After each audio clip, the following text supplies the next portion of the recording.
നടൻ സൗബിൻ ഷാഹിറിന്റെ ഉടമസ്ഥതയിലുള്ള പറവ ഫിലിംസ് കമ്പനിയുടെ സാമ്പത്തിക സ്രോതസ്സിൽ ദുരൂഹതയുണ്ടെന്ന് ആദായനികുതി വകുപ്പും. മഞ്ഞുമൽ ബോയ്സ് സിനിമയുടെ കളക്ഷന് ആനുപാതികമായ നികുതി കമ്പനി അടച്ചില്ലെന്ന് ഇന്നത്തെ പരിശോധനയിൽ കണ്ടെത്തി. 242 കോടിയുടെ കളക്ഷനാണ് മഞ്ഞുമൽ ബോയ്സ് നേടിയത്. കമ്പനിയുടെ സാമ്പത്തിക സ്രോതസ്സിനെക്കുറിച്ച് അന്വേഷിക്കണമെന്ന് ഇഡിയും ആവശ്യപ്പെട്ടിരുന്നു. അലമീൻ തൊട്ടുമുക്ക് നമുക്കൊപ്പം ചേരുന്നു. അലമീൻ, പറവ ഫിലിംസ് കമ്പനിയുടെ സാമ്പത്തിക സ്രോതസ്സിൽ ദുരൂഹതയുണ്ടെന്നാണോ ആദായനികുതി വകുപ്പിന്റെയും കണ്ടെത്തൽ? എന്തൊക്കെയാണ് ഇപ്പോൾ വ്യക്തമാകുന്ന വിവരങ്ങൾ?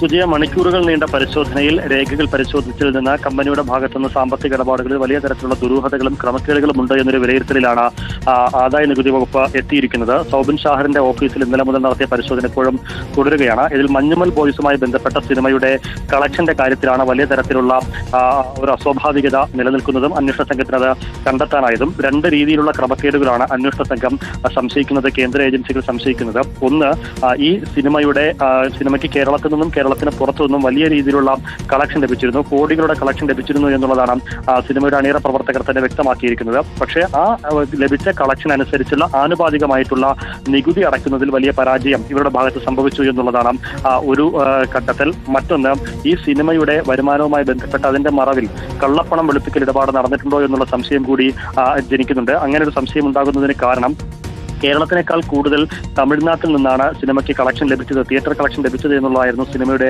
അണിയറ പ്രവർത്തകർ നേരത്തെ വ്യക്തമാക്കിയിരുന്നത്. പക്ഷേ ഇഡിയുടെയൊക്കെ പരിശോധനയിൽ തമിഴ്നാട്ടിൽ ഉൾപ്പെടെ കാലിയായ തിയേറ്ററിൽ നിന്ന് പോലും വലിയ തരത്തിൽ ലക്ഷങ്ങളുടെ കളക്ഷൻ ലഭിച്ചു എന്നുള്ള രീതിയിൽ ഇവർ വിവരങ്ങൾ നൽകിയിരുന്നു. അത് കള്ളപ്പണം വെളുപ്പിക്കുന്നതിന്റെ ഭാഗമായുള്ള നീക്കമായിട്ടാണ് അന്വേഷണ സംഘം സംശയിക്കുന്നത്. അങ്ങനെ രണ്ട് തരത്തിലാണ്: ഒന്ന്, നികുതി അടയ്ക്കുന്നതിലുണ്ടായ വീഴ്ച; മറ്റൊന്ന്, കള്ളപ്പണം വെളുപ്പിക്കുന്നതുമായി ബന്ധപ്പെട്ടുള്ള ഇടപാട്. ഈ രണ്ട് സംശയങ്ങളാണ് ക്കും അതുപോലെ തന്നെ ഇൻകം ടാക്സിനും ഉള്ളത്. അതുമായി ബന്ധപ്പെട്ട പരിശോധനകൾ തുടരുകയാണ്. സൗബിൻ ഷാഹിർ ഉൾപ്പെടെയുള്ള സിനിമയുടെ അണിയറ പ്രവർത്തകരെ വിളിച്ചു വരുത്തി വിശദമായി ചോദ്യം ചെയ്യലിലേക്ക് കടക്കുമെന്നുള്ള കാര്യത്തിൽ സംശയമില്ല. ഇതിന് ഇവരുടെ വാദം, സിനിമയുടെ അണിയറ പ്രവർത്തകരുടെ വാദം സാധൂകരിക്കുന്ന തരത്തിൽ എന്തെങ്കിലും രേഖകൾ ഇവർക്ക് സമർപ്പിക്കാനാകുമോ എന്നുള്ളതും പ്രധാനമാണ്. ഏതായാലും ഇതുവരെ പരിശോധിച്ച രേഖകളിൽ നിന്നും കണ്ടെത്തിയ രേഖകളിൽ നിന്നും വലിയ ക്രമക്കേട് അത് ആദായ നികുതി അടയ്ക്കുന്നതിൽ ഉൾപ്പെടെ ഉണ്ടായിട്ടുണ്ട് എന്നുള്ളതാണ് മനസ്സിലാക്കാനാകുന്നത്. പറവ ഫിലിംസിന്റെയും അതുപോലെ തന്നെ അതിന്റെ വിതരണ കമ്പനിയായിട്ടുള്ള ഡ്രീം ബിഗ് ഫിലിംസിന്റെയും ഭാഗത്ത് നിന്നാണ് ഇത്തരത്തിലുള്ള ക്രമക്കേടുകൾ ഉള്ളതായി സംശയിക്കുന്നതും. അത് കേന്ദ്രീകരിച്ചുള്ള അന്വേഷണമാണ് ഇപ്പോൾ